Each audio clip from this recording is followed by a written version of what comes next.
Esta quinta semana de Cuaresma es conocida como la Semana de Pasión, porque nos va preparando toda ya para vivir la Semana Santa, para escuchar el domingo este Evangelio de la Pasión de nuestro Señor Jesucristo, y así entrar en el misterio de su muerte, de su sepultura, y poder celebrar con gozo su santa resurrección. Mirad,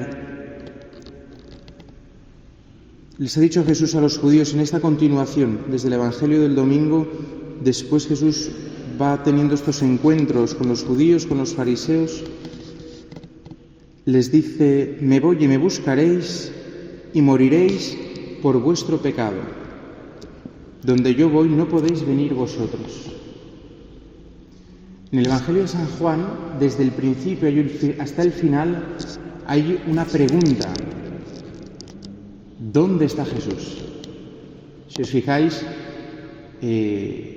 cuando Juan Bautista lo señala en el capítulo 1, en el versículo 38, dice: ahí está el Cordero de Dios.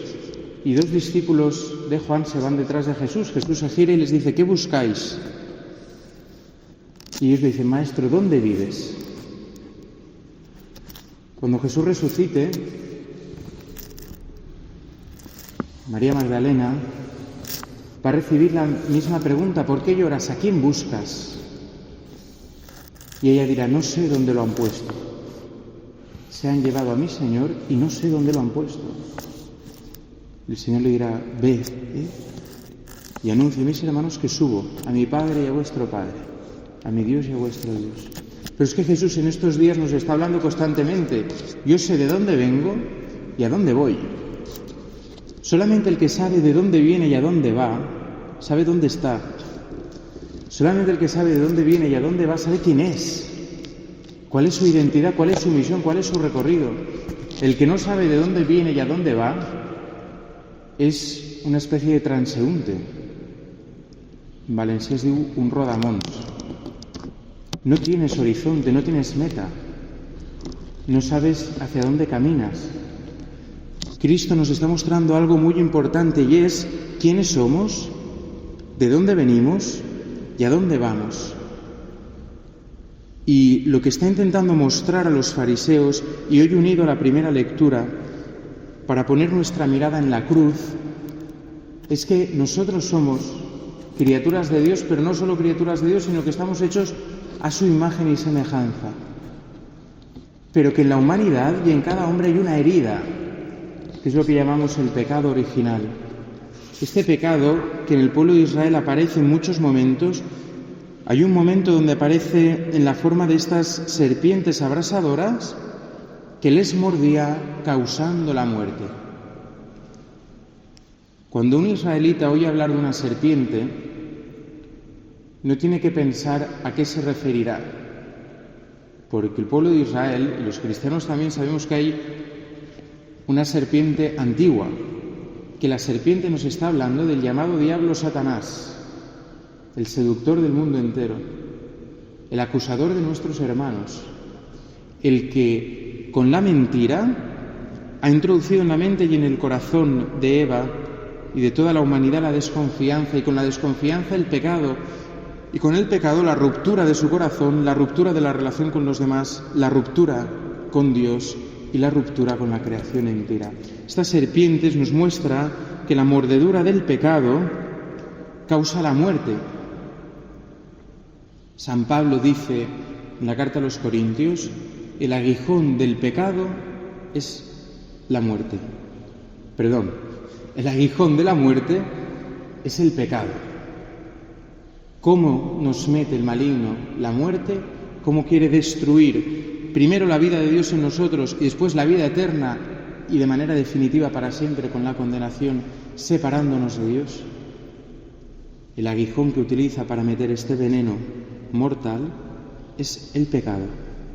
Mirad, de todas las cosas que puede hacer el demonio y que el Señor le permite hacer en este mundo y que vemos muchas veces en el Evangelio, nosotros nos da miedo cuando oímos hablar de cosas extraordinarias, una infestación de una casa, una posesión de una persona, cosas que nos parecen muy fuertes. Pero mirad, lo más dañino que puede hacer el demonio en nosotros es tentarnos para pecar. ¿Por qué? Porque en el pecado es donde nosotros, con nuestra voluntad, consentimos al mal. Con nuestra voluntad decimos sí al mal. En vez de decirle hágase a Dios, le decimos hágase al maligno. Y nos convertimos en sus esclavos. Y rompemos la comunión con Dios. Y esto va matando la vida de Dios en nosotros. Moisés reza al Señor porque el pueblo le pide, hemos pecado, es verdad. Fijaros, hay una cosa importante aquí, y es que el pueblo de Israel ya había pecado contra Dios, pero no era consciente de la gravedad de su pecado. Solamente cuando aparecen estas serpientes se da cuenta de que se había separado de Dios. A nosotros ahora nos da mucho miedo la guerra, ¿verdad? Algunos no, porque dicen, eso son chorradas de los políticos. Otros porque dicen, oye, igual no son tan chorradas. Igual si nos fuéramos una semanita a la frontera entre Ucrania y Polonia y Rusia y estuviéramos por allí, no nos parecería tan chorrada. O si nos fuéramos a cualquiera de los países del mundo que están en guerra. Pero porque en la guerra el mal es muy evidente, como el de estas serpientes. Oye, es que te pica y te mueres. Oye, es que se están arrasando ciudades. Oye, es que hay cientos de miles de personas dejando sus casas. Oye, es que hay cientos de miles de muertos. Es muy visible, pero este mal de la guerra, este mal de las serpientes, el mal que a veces aparece en nuestra vida con los fracasos, con las discusiones, con una ruptura familiar, el mal que es visible, es algo que Dios permite en ayuda nuestra. Esto puede sonar un poco raro y un poco fuerte. ¿Qué significa esto? Que nosotros muchas veces ya hemos dejado al mal ganar la batalla en nuestro corazón, en nuestra vida y en nuestra sociedad. Lo que pasa es que nos pasa como los fariseos, somos sepulcros blanqueados. Hemos dejado entrar el aborto, hemos dejado entrar la sexualidad desenfrenada, hemos dejado entrar el divorcio, hemos dejado entrar todas las prácticas de eugenesia, hemos dejado entrar todas las prácticas de eutanasia, tenemos la violencia instalada en el corazón, el odio, la rabia, el rencor, la mentira. Pero lo tapamos, va por debajo. Son cosas que no suenan tanto. Y cuando de repente nos damos cuenta que nuestra sociedad se cae a pedazos, entonces es cuando reaccionamos y decimos, Señor. O cuando me doy cuenta que mi familia se cae a pedazos o que mi vida se cae a pedazos, digo, Señor, hemos pecado. Hablando contra el Señor y contra ti, reza al Señor para que aparte de nosotros las serpientes. No sé si habéis leído el libro de Lewis, Cartas del Diablo a su sobrino. No me da tiempo a explicar este libro aquí. Es como un demonio más mayor que está instruyendo a un demonio más joven de cómo tentar a la persona que se le ha encargado. Y hay un momento que el joven le escribe una carta al mayor y le dice, estoy muy contento porque ha habido un bombardeo y se ha asustado mucho, se ha metido debajo de la mesa temblando. Y el demonio mayor le dice, ¿tú eres tonto? Cuando hay un bombardeo y él se mete debajo de la mesa, ¿a quién te piensas que reza? A nuestro enemigo. No nos conviene que el mal sea tan evidente. Tiene que ser mucho más sutil para que él no se dé cuenta y se vaya apartando de nuestro enemigo, que es Dios. Pues esto le pasa al pueblo y el pueblo recibe una respuesta a través de Moisés por parte del Señor. Haz una serpiente abrasadora, colócala en un estandarte y los mordidos de serpientes quedarán sanos al mirarla. ¿Esto qué es? Es un acto de fe. O sea, la sanación contra el pecado viene por la fe y justo el signo que Dios manda poner es lo que está causando la muerte. Fijaros, ha dicho Jesús en el Evangelio, cuando levantéis en alto al Hijo del Hombre sabréis que yo soy. ¿Qué es la cruz?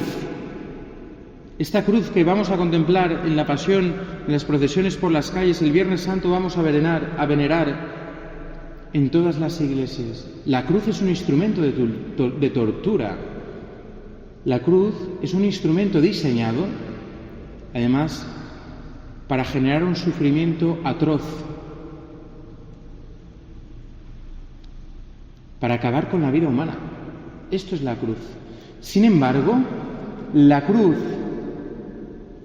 cuando es Cristo el que está clavado, el que ha dicho yo soy, que es el nombre de Dios, cuando es el Hijo de Dios mismo el que está de pies y manos clavado y coronado de espinas, se convierte en árbol de salvación. En el Evangelio según San Marcos, cuando el centurión ve a morir a Jesús en la cruz, dirá: verdaderamente, este hombre era Hijo de Dios.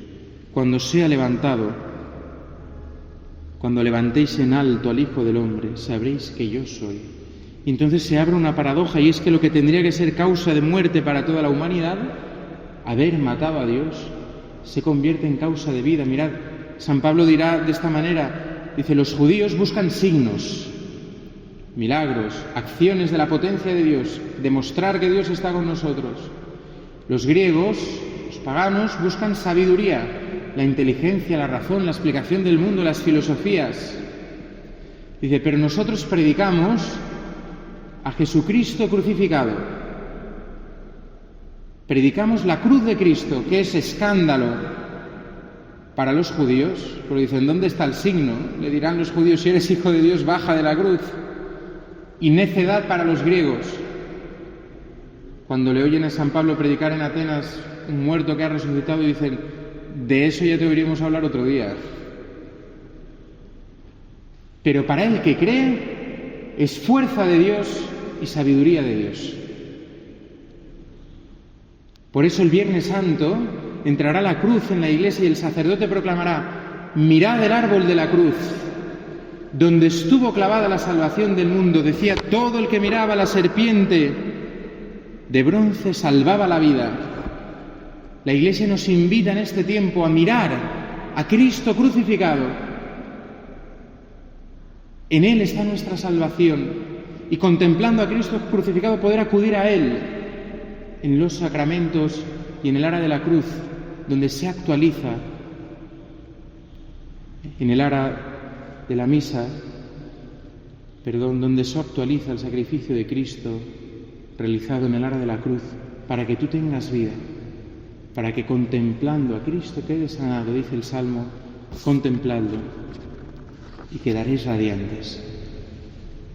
Vuestro rostro no se avergonzará. Si el afligido invoca al Señor, Él lo escucha y lo salva de sus angustias. Si experimentas en tu vida la mordedura del pecado que te va robando la vida, suplica a Cristo, nuestro nuevo Moisés, como el pueblo suplicó a Moisés, suplica a Cristo. Y no mires esta serpiente de bronce, mira al mismo Cristo crucificado. Únete a Él y experimentarás la salvación que viene de Dios. Cuando me levantéis sobre la tierra, creeréis que yo soy.